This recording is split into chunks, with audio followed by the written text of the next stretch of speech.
The alien woman who thought herself unattractive was stunned when a human, beginning. Zyra never thought much of her reflection. In the silvered surface of her ship's water pools, she always saw the same features. Tall, angular frame, skin of muted lavender that never shimmered the way her kin's did under the twin suns, and eyes too large, too dark, too heavy. Her clan often teased her, some with gentle humor, others with cruel sharpness. Your face would never be chosen for courtship displays, her cousin once said, adjusting her own glittering face paint. It didn't matter that Zyra was clever, or that she could repair damaged starship drives when no one else dared touch them. To her people, beauty was survival, and she had never been beautiful. In her quieter moments, when she let her guard fall, she believed she was little more than a shadow moving through society that prized radiance. Still, she fought for her place. Zyra was part of the Skyward Vanguard, a patrol fleet tasked with guarding the borders of the serene expanse. Her duties took her far from the cities where beauty decided worth, and she preferred it that way. On one patrol, her ship picked up distress signals drifting from the void between systems. Human frequencies. Zyra frowned. Humans were not enemies, but neither were they close allies.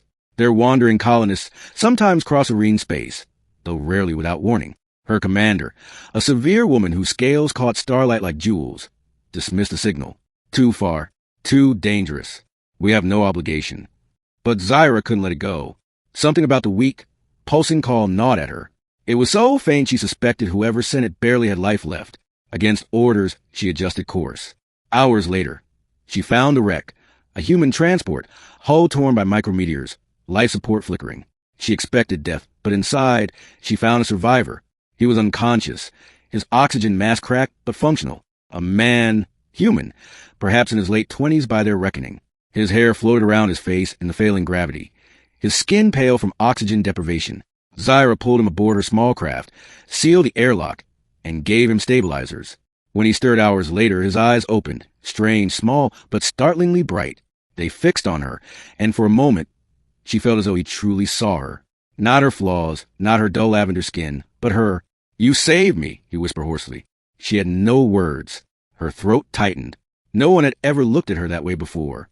Middle. The man's name was Elias Kane. He was a surveyor, one of the human explorers mapping the outer fringes of settled space. His ship had been struck in an uncharted asteroid belt. "You could have left me there," Elias said one evening weeks later, when he was strong enough to walk the corridors of her patrol ship. "Why didn't you?" Zyra shifted uncomfortably, her claws tapping the metal railing. "Because I could not. That is all." He studied her face, and she turned away, certain he found it unpleasant. Yet his voice carried no mockery, no disdain. "You've got this strength about you," he said softly, "like someone who carries more than anyone else realizes." Her chest ached at those words. No one had ever spoken to her like that. Among her people, she was the unremarkable one, tolerated for her technical skill, not admired. Yet this human spoke as though she was something rare. Elias was different from any serene male she'd known. Where her kin prized glittering ornament and elaborate ritual, Elias was direct. He asked questions about her work, about her people, about the stars they passed, and he listened as though every word mattered. He laughed easily, too, his voice like sunlight piercing through heavy clouds.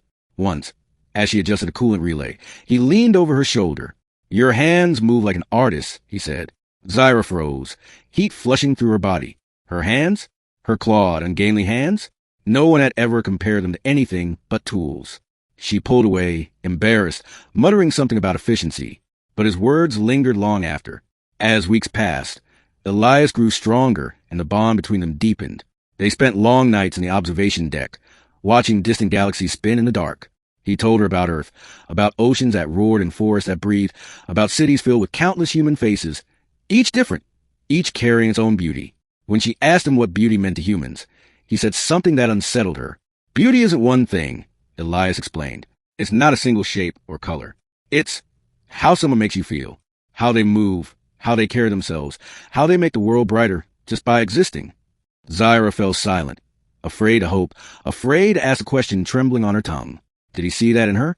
Her heart warred with doubt. She knew what she looked like. Her people had reminded her enough. Yet Elias's gaze never shifted away when she spoke, never wandered with disinterest. If anything, he seemed drawn closer each day. But rumors spread among the crew. Zyra's disobedience in rescuing him had not been forgotten, and whispers grew sharper when they saw her lingering near the human. "She clings to him because she cannot win one of her own," some sneered. Others whispered darker things, that she risked their safety by keeping an outsider. Her commander summoned her. "You've endangered us once with your defiance," the commander said coldly. "Now you jeopardize our cohesion with this detachment. Humans are not like us. Release him to the nearest neutral port and be done." Zyra lowered her gaze. She should have obeyed. That was the way of her people. Obedience, conformity, survival. Yet something inside her resisted. She had lived all her life believing she was less radiant, less worthy, less wanted. And then a human had looked at her and seen more. She would not surrender that. But fate forced her hand. A marauder fleet ambushed them near the Draelos Rift. Pirates who preyed on trade routes. Outnumbered, the vanguard fought desperately. Zyra's vessel was struck, power bleeding away. She rushed to stabilize the engines when she found Elias in the control deck, strapping into a weapons chair. "You shouldn't be here," she shouted over the alarms. "I'm not letting you fight alone." Elias shot back. His hands, unfamiliar with alien controls, fumbled but steadied. "Show me what to do." Side by side they fought, her guiding, him learning swiftly. The human's instincts were sharp, his reflexes fierce. Together they drove back the marauder ships long enough for reinforcements to arrive. But in the final exchange, a blast struck their section. The hull tore, alarms screamed, and Elias threw himself across Zyra, shielding her with his smaller frame as debris rained down. When silence fell, she realized he was bleeding, his arm shredded by shrapnel. "Why would you do that?" she whispered, cradling him. His eyes met hers, unwavering despite the pain. "Because I see you, Zyra, and you're worth everything." Her heart stopped, ending. Elias survived, though his wounds left scars. The battle cemented his presence among the crew, no longer a burden, but an ally who had fought beside them. Even the commander's gaze softened, ever so slightly. But for Zyra, something deeper had shifted. She could no longer look at her reflection the same way. She still saw the lavender skin, the heavy eyes, but she also saw the strength Elias spoke of, the fire that had carried her through every doubt. One night, as the ship drifted in quiet space, Elias found her in the observation deck. "You always stand here, staring into the dark," he said gently. "The stars remind me how small I am," Zyra murmured. "Maybe," he replied, stepping closer. "Or maybe they remind you how endless you are." Her breath caught. She turned, unsure what she'd see in his face, but his gaze was steady, filled with something she had no word for, something beyond admiration, beyond gratitude. In a voice barely above a whisper, she asked, "Elias, why do you look at me like that?" He smiled, and the warmth of it undid her. "Because you're beautiful, Zyra." The word struck her like a thunderclap. Beautiful, not clever, not dutiful, not merely useful. Beautiful. Tears welled in her eyes, unbidden. For so long she had believed she was less, that her worth would never shine. And yet here was a man from another world, who saw her not as her people judged her, but as she truly was. For the first time in her life, Zyra allowed herself to believe it. She stepped closer, her claws trembling, and he did not flinch. Instead, he reached for her hand, holding it as though it was the most natural thing in the universe. The galaxy stretched vast and endless around them, but in that moment neither cared.